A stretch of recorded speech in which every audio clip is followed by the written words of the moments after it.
ఓం నమ శివాయ. భారత్ మాతా శివశక్తి అవతార్ సత్యగీత మురళి తేదీ 29/11/2025. ప్రభాత పాఠము పూర్వ తేదీ 27/6/1968.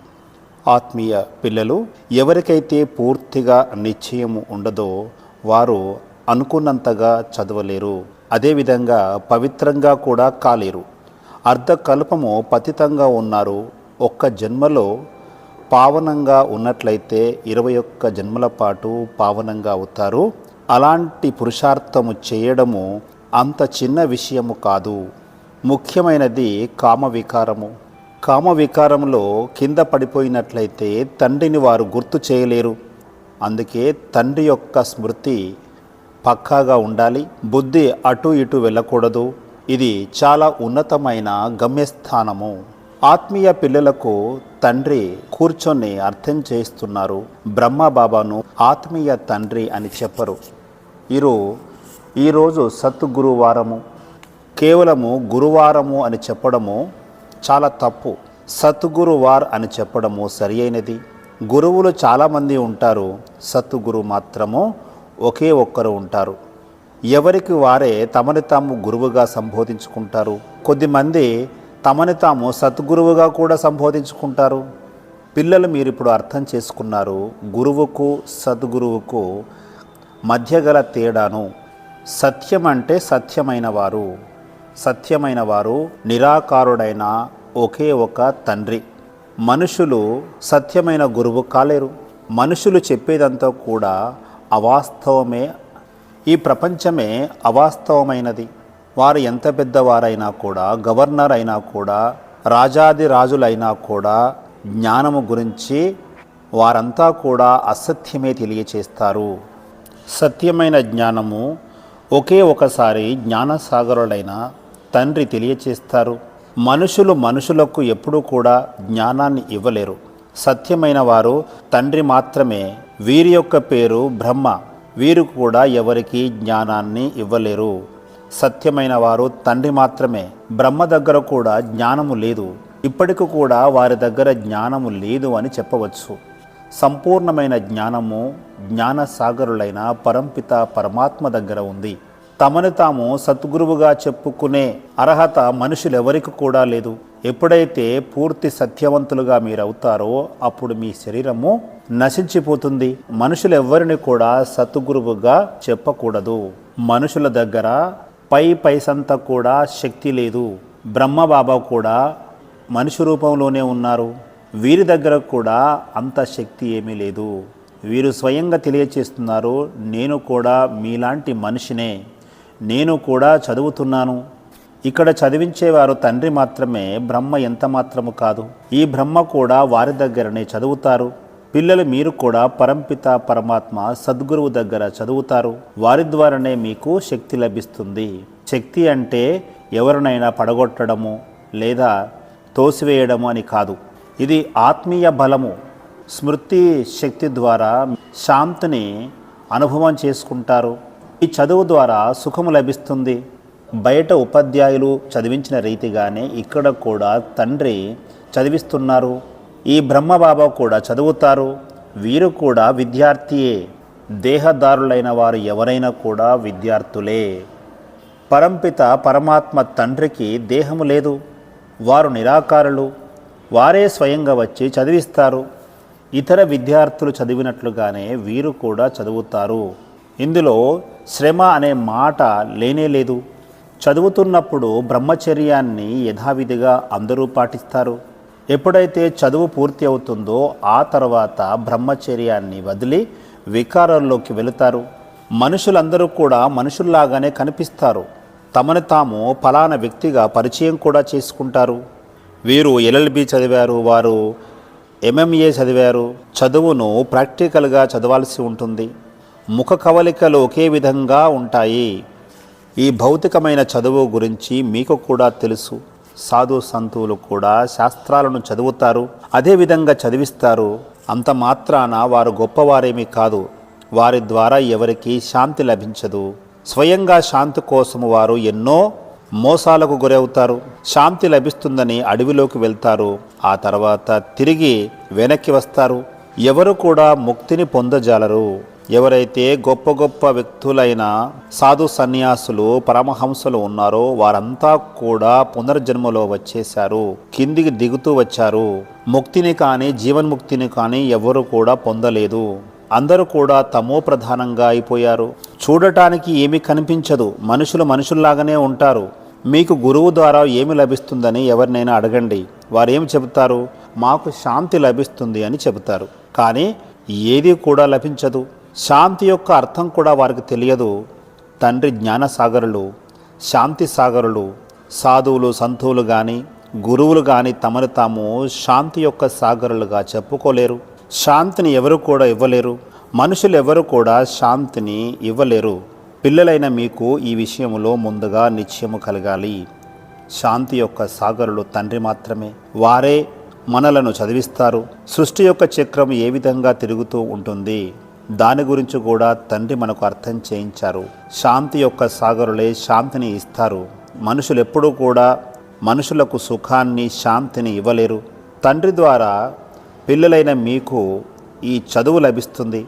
వీరు బ్రహ్మ వారి యొక్క రథము. మీలాంటి విద్యార్థిగా వారు ఉన్నారు. వీరు కూడా గృహస్థ వ్యవహారంలో ఉండేవారే. తండ్రికి తన శరీరాన్ని లోన్గా ఇచ్చారు. అది కూడా వానప్రస్థ అవస్థలో. వీరు కూడా స్వయంగా వికారాల యొక్క సుఖాన్ని భోగించారు. ఆ తర్వాత వృద్ధుడుగా అయిపోయారు. ఇప్పుడు వారు చెబుతున్నారు, అలాంటి వికారాలను వదిలిపెట్టండి. ఈ విషయాలన్నీ వీరు చెప్పడం లేదు. చెప్తున్నవారు తండ్రి, పరంపిత పరమాత్మ. తండ్రి చెబుతున్నారు, అందరూ కూడా ఇప్పుడు నిర్వికారులుగా అవ్వాలి. ఎవరైతే స్వయంగా నిర్వికారులుగా కారో వారే అనేక మాటలు మాట్లాడతారు, దూషణలు చేస్తారు. మీరు అర్థం చేసుకున్నారు, జన్మ జన్మల తర్వాత ఈ జన్మ లభించింది. తండ్రి యొక్క వారసత్వము లభించింది. ఈ జన్మల నుంచి విడిపించేది తండ్రి మాత్రమే. ఇప్పుడు విడిపించేవారు అనంతమైన తండ్రి. బ్రహ్మను కూడా విడిపించారు. వీరు కూడా వికారాల్లోకి వెళ్ళారు. వీరికి కూడా పిల్లలు ఉన్నారు. వారు ఆకాశం నుంచి దిగిరాలేదు కదా. పిల్లలను కాపాడడానికి కూడా చాలా కృషి చేశారు. ఎవరైతే రాగలిగారో వారు మాత్రమే జ్ఞానంలోకి వచ్చారు. ఇప్పుడు మిమ్మల్ని చదివించేవారు మనుషులు కాదు. చాలామంది అంటూ ఉంటారు వీరిలో చాలా శక్తి ఉంది అని. కానీ తండ్రి తెలియచేస్తున్నారు, నాలో ఎలాంటి శక్తి లేదు. ఇదంతా కూడా అవాస్తవమైన మాటలు. సర్వశక్తివంతుడు నిరాకారుడైన తండ్రి మాత్రమే. వారిని తప్ప మరెవరిని సర్వశక్తివంతులు అని చెప్పలేము. నేను సర్వశక్తివంతుడను కాలేను. సర్వశక్తివంతుడు పరంపిత పరమాత్మ. వారి ద్వారానే మీకు జ్ఞానము లభిస్తుంది. ఈ వికారాలే మీకు అతిపెద్ద శత్రువు. వీటిని వదిలిపెట్టాలి. ఎవరైతే వికారాలను వదిలిపెట్టలేరో దాని మీద ఎంతో గొడవ జరుగుతుంది. కొద్దిమంది మాతలు కూడా వికారాల కొరకు చాలా గొడవ చేస్తారు. అలాంటి వారిని శూర్పణఖ, పూతన అని పిలువవచ్చు. ఇవన్నీ కూడా అసురుల యొక్క పేర్లు. ఇప్పుడు అసురీ సంప్రదాయం కొనసాగుతోంది. మీరిప్పుడు సంగమ యుగంలో ఉన్నారు. అసురీ సంప్రదాయంలో ఉన్నవారు ఇది పురుషోత్తమ సంగమ యుగము అని భావించరు. తండ్రి ఎంతగా అర్థం చేయించినప్పటికీ కూడా ప్రయోజనము లేదు. చాలామందికి నిశ్చయము పూర్తిగా ఉంది. కొద్ది మందిలో సగం మాత్రమే ఉంది. మరికొంతమందిలో 100% నిశ్చయం ఉంది. మరికొంతమందిలో 80%, 60%, కొద్ది మందిలో అయితే 5% ఉంది. ఇంకా కొద్ది మందిలో 1% నిశ్చయం మాత్రమే ఉంది. ఇలాంటి వాళ్ళు ఉన్నారు. ఇప్పుడు స్వయంగా భగవంతుడు శ్రీమతాన్ని ఇస్తున్నారు. పిల్లలారా, మీరు ఇప్పుడు నన్ను గుర్తుకు చేయండి. ఇది అన్నిటికంటే తండ్రి యొక్క అతిపెద్ద ఆదేశము. ఎవరైతే ఆదేశంపై నడుస్తారో వారికి మాత్రమే నిశ్చయం కలిగిందని చెప్పవచ్చు. తండ్రి తెలియచేస్తున్నారు, ఓ మధురమైన పిల్లలారా, మిమ్మల్ని మీరు స్వయంగా ఆత్మగా భావించండి. తండ్రిని గుర్తు చేయండి. బ్రహ్మబాబాను గుర్తు చేయకూడదు. తండ్రి నా ద్వారా పలికిస్తున్నారని నేను ఎప్పుడు కూడా చెప్పను. ఏ విధంగా అయితే మీరు కూడా చదువుతున్నారో వీరు కూడా అదే విధంగా చదువుతున్నారు. అందరూ కూడా విద్యార్థులే. చదివించేవారు ఒకే ఒక టీచర్. మనుషులందరూ కూడా చదువుతారు. ఇక్కడ ఈశ్వరుడే స్వయంగా చదివిస్తున్నారు. మీరు ఆత్మలు చదువుతున్నారు. ఆ తర్వాత మీరు కూడా మరికొంతమందికి చదివించవచ్చు. కానీ అంతకుముందు మీరు ఆత్మాభిమానిగా అవ్వాలి. న్యాయవాది, ఇంజనీర్ ఇవన్నీ కూడా ఆత్మనే అవుతుంది. ఆత్మలో ఇప్పుడు దేహాభిమానము ప్రవేశించింది. ఆత్మ అభిమానానికి బదులుగా దేహాభిమానము వచ్చేసింది. ఎప్పుడైతే ఆత్మ అభిమానిగా అవుతారో అప్పుడే ఈ వికారాల నుంచి బయటపడతారు. అలాంటి వారికి వికారాల యొక్క ఆలోచన రానే రాదు. మనుషులందరూ కూడా వికారాల్లో మునిగి ఉండడం ద్వారా వారి దృష్టికోణము కూడా వికారంగానే ఉంటుంది. దేవతలు ఎప్పటికీ కూడా వికార దృష్టికోణము ఉండదు. జ్ఞానం ద్వారా దృష్టికోణము మారుతూ ఉంటుంది. అదేవిధంగా సత్యయుగంలో కూడా ఇక్కడి వాళ్ళే అక్కడ ప్రేమించుకోరు. అక్కడ కూడా నాట్యం చేస్తారు, ఆలింగనం చేసుకుంటారు, ప్రేమించుకుంటారు. కానీ వికారాల యొక్క వాసన ఉండదు. జన్మాంతరాలుగా వికారాల్లోకి వెళ్ళారు. ఎంతో కష్టపడితే కానీ వాటి నుంచి బయటపడలేము. తండ్రి మనలను నిర్వికారులుగా తయారు చేస్తున్నారు. కొద్దిమంది పిల్లలు పూర్తిగా నిశ్చయం చేసుకున్నారు, ఎట్టి పరిస్థితుల్లోనైనా మేము నిర్వికారులుగా అవ్వాలి. మేము ఒంటరిగానే వచ్చాము, ఒంటరిగానే వెళుతాము. వారిని ఎవరైనా స్పృశించినా కూడా వారికి అసలు నచ్చదు. వారు బదులిస్తారు, మీరు మమ్మల్ని ఎందుకు స్పృశిస్తున్నారు? వీరిలో వికారాల యొక్క వాసన వస్తుంది. వికారి దృష్టితో మమ్మల్ని స్పృశించరాదు అని చెబుతారు. ఇంతటి ఉన్నతమైన గమ్యస్థానాన్ని చేరుకోవాలి. ఇప్పటికీ ఎవరు కూడా ఆ గమ్యస్థానానికి ఎవరు కూడా చేరుకోలేదు. వీరు బ్రహ్మబాబా కూడా చెబుతారు, నేను కూడా ఆ గమ్యస్థానాన్ని చేరుకోలేదు, ఇంకా సమయం పడుతుంది. ఎలాంటి స్థితికి చేరుకోవాలంటే దేహం వైపు దృష్టి అన్నది వెళ్ళకూడదు. కర్మాతీత అవస్థ అంతిమములో వస్తుంది. ఆత్మిక దృష్టితో చూసే పరిస్థితి ఇంకా రాలేదు. ఇంకా మన గమ్యస్థానం చేరుకోవాల్సి ఉంది. ఎవరైనా ఆలింగనం చేసుకున్నా కూడా ఇలా చెప్పడం జరుగుతుంది, శివ్ బాబాని గుర్తు చేస్తూ ఆలింగనం చేసుకోండి, లేనట్లయితే మీరు వ్యభిచారులుగా అయిపోతారు. వీరితో ఆలింగనం చేసుకోవాల్సిన అవసరం లేదు. అలా ఆలింగనం చేసుకున్నట్లయితే వీరు కూడా వెసిగిపోతారు. ఇప్పుడు కొద్దిమంది పిల్లలు మాత్రమే ఉన్నారు. ఒకవేళ పిల్లలు ఎక్కువగా అయినట్లయితే అంతమందిని ఏ విధంగా ఆలింగనం చేసుకుంటారు? ఇవన్నీ కూడా సమాప్తము కావాల్సిందే. వీటి యొక్క అవసరము లేదు. అర్ధకల్పం నుంచి దేహాభిమానంలో ఉన్నారు. భక్తి మార్గంలో శబ్దము ఉంటుంది, మీతోనే కూర్చుంటాను, మీతోనే తింటాను, ఇలాంటి మాటలకు ఎక్కువ ప్రాధాన్యం ఉంటుంది. ఇలా ఆలింగనం చేసుకోవడం ద్వారా చాలా అపఖ్యాతి వస్తుంది. ఆర్య సమాజంలోని వారు కూడా చాలామంది వ్యతిరేకించారు. శివుడు నిరాకారుడు, వారు ఆలింగనం చేసుకోవాల్సిన అవసరం ఏముంది అని అంటారు. వారికి శరీరమే లేదు కదా, అలాంటప్పుడు ఆలింగనం ఎందుకు? ఇక్కడికి వచ్చే వారిలో కూడా చాలామందిలో స్త్రీ జ్ఞాన మార్గంలో ఉంటుంది, పురుషుడు జ్ఞాన మార్గంలో ఉండరు. అలాంటప్పుడు స్త్రీ ఒకవేళ ఆలింగనం చేసుకుంటే పురుషులకు ఈర్ష్యాద్వేషాలు కలుగుతాయి. అలాంటి సందర్భాల్లో తండ్రి వారికి చెబుతారు, మీరు ఆలింగనము చేసుకోరాదని. మీ భర్తకు నిశ్చయము కలగలేదు, అందువల్ల ఆలింగనము చేసుకోరాదని చెబుతారు. ఎవరైతే ఇక్కడికి వచ్చేవారిలో కొద్దిమందికి 10% మాత్రమే నిశ్చయము ఉంది. అలాంటప్పుడు వారు తండ్రి యొక్క శ్రీమతం మీద నడవలేరు. తండ్రి ఎల్లప్పుడూ చెబుతారు, పిల్లలు మీరు ఆత్మగా భావించండి. ఈ శరీరము టూంబు లాంటిది, దీని ద్వారా మీరు పాత్రను అభినయిస్తున్నారు. కొద్దిమంది అంటారు దీనిలో శక్తి ఉంది అంటారు. కానీ శక్తి అనేది ఏమీ లేదు. ఇదంతా కూడా చదువుకు సంబంధించింది. మీరు ఏ విధంగా చదువుతారో అదే విధంగా వీరు కూడా చదువుతారు. పవిత్రంగా అవడానికి ఎంత కష్టపడతారు, చాలా కష్టమైన విషయము. అందువల్ల తండ్రి తెలియచేస్తున్నారు, ఆత్మిక రూపంలోనే చూడండి. సత్యయుగంలో అందరూ కూడా ఆత్మాభిమానిగా ఉంటారు. అక్కడ రావణ రాజ్యమే లేదు, వికారాల యొక్క మాటే ఉండదు. ఇక్కడ రావణ రాజ్యం ఉంది, అందరూ కూడా వికారులుగా ఉన్నారు. అందుకే తండ్రి వచ్చి నిర్వికారులుగా తయారు చేస్తారు. ఒకవేళ నిర్వికారులుగా కానట్లయితే శిక్షలు అనుభవించాల్సి ఉంటుంది. ఆత్మ పవిత్రంగా కానంత వరకు పైకి వెళ్ళజాలదు. లెక్కాచారాలను ఇక్కడే సమాప్తము చేయాలి. అలా కానట్లయితే పదవి కూడా భ్రష్టమవుతుంది. ఇక్కడ రాజధాని స్థాపన జరుగుతోంది. పిల్లలకు తెలుసు, స్వర్గంలో ఒకే ఒక ఆది సనాతన దేవీ దేవతల యొక్క రాజ్యము ఉండేది.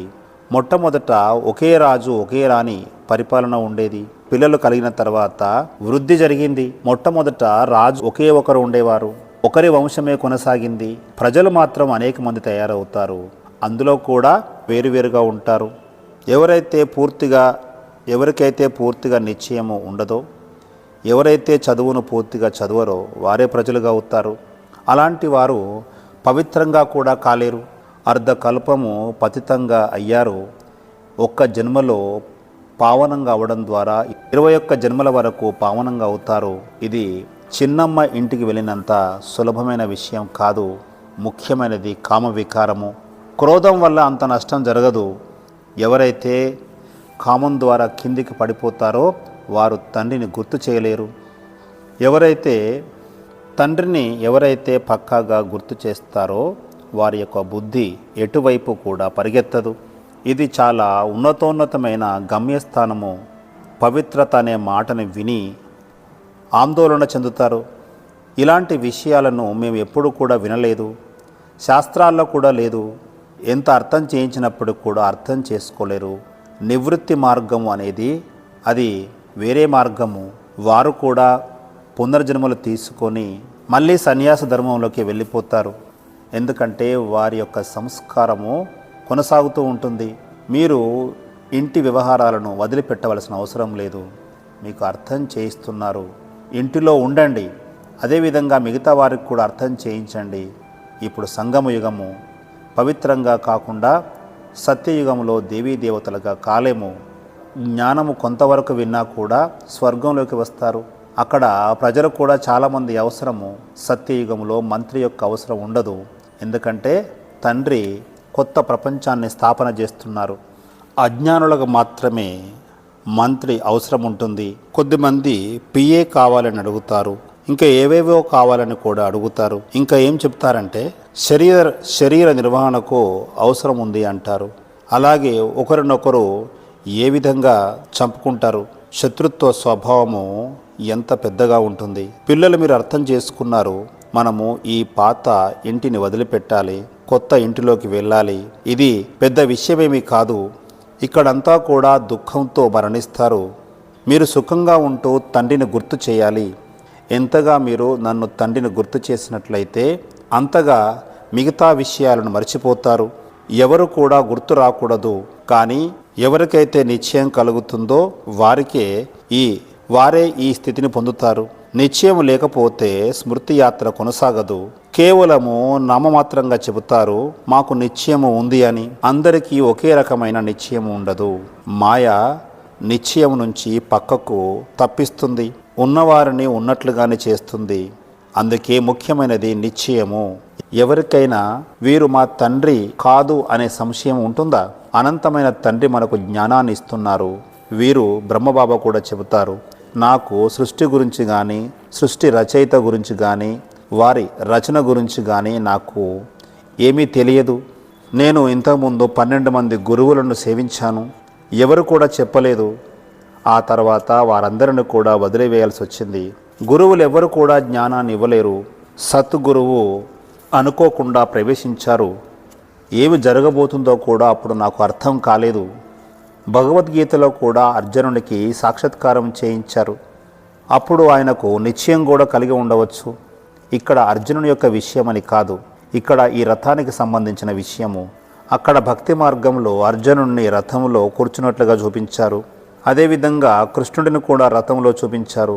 అర్జునునికి శ్రీకృష్ణుడు జ్ఞానం ఇచ్చినట్లుగా కూడా చెప్పారు. అదంతా కూడా ఏమీ లేదు. తండ్రి అర్థం చేస్తున్నారు. ఆ గీత కూడా అవాస్తవమైనదే. వీరు కూడా ఆ గీతను చదివారు. ఆ తర్వాత తండ్రి ప్రవేశించారు, సాక్షాత్కారం కూడా చేయించారు. ఇక్కడ తండ్రి మాత్రమే జ్ఞానాన్ని ఇస్తున్నారు. కృష్ణుని యొక్క గీత అనేది ఏమీ లేదు. ఇదంతా కూడా అసత్యమైనది. కృష్ణుని గీత అనేది ఏమీ లేదు. ఇదంతా అసత్యమని తెలిసిన తర్వాత క్రోధంలో గీతను పక్కన పెట్టేశారు. తండ్రి జ్ఞానసాగరులు వారే మనలను తయారు చేస్తున్నారు. ఆ సమయంలో క్రోధము వచ్చేసింది. ఇప్పుడు మీరు కూడా అర్థం చేసుకున్నారు, గీత అసత్యమైనది. అదేవిధంగా అన్ని శాస్త్రాలు కూడా అసత్యమైనవే. గీతామయి తండ్రి వారిని మాత్రమే మాతాపితగా కొలుస్తాము. వారే రచిస్తారు, అందరినీ దత్తత తీసుకుంటారు. ఈ బ్రహ్మబాబా కూడా మీలాంటి వారే తండ్రి తెలియచేస్తున్నారు. వీరి యొక్క వానప్రస్థ సమయంలో నేను ప్రవేశిస్తాను. మంచిది. ఆత్మీయ తండ్రి యొక్క ప్రియ స్మృతులు. నమస్తే. వరదానము. వరదాని భవ. మీరు మహాదానిగా అయ్యి అందరికీ జ్ఞానదానాన్ని ఇస్తూ ఉంటారు. ఇప్పుడు తండ్రి ద్వారా శక్తిని తీసుకొని సహజంగా స్వయంలో శక్తిని నింపుకొని సంకల్పం ద్వారా, వైబ్రేషన్ ద్వారా అందరికీ లైట్ మైట్ని అనుభవం చేయించండి. ఇలా చేయడమే వరదానాలను ఇవ్వడము. దీని ద్వారానే సేవ యొక్క నూతన రూపము బహిర్గతమవుతుంది. నిరంతరము నేను పూర్వజ ఆత్మను అనే స్థితిలో ఉండాలి. స్వయాన్ని కాండంగా భావించి అన్ని శాఖలకు శక్తిని, జలాన్ని ఇవ్వాలి. లేనట్లయితే ఆ వృక్షము ఎండిపోతుంది. వారందరికీ వరదానాన్ని ఇచ్చి పునరుత్తేజం తీసుకురావాలి. ఓం నమః శివాయ.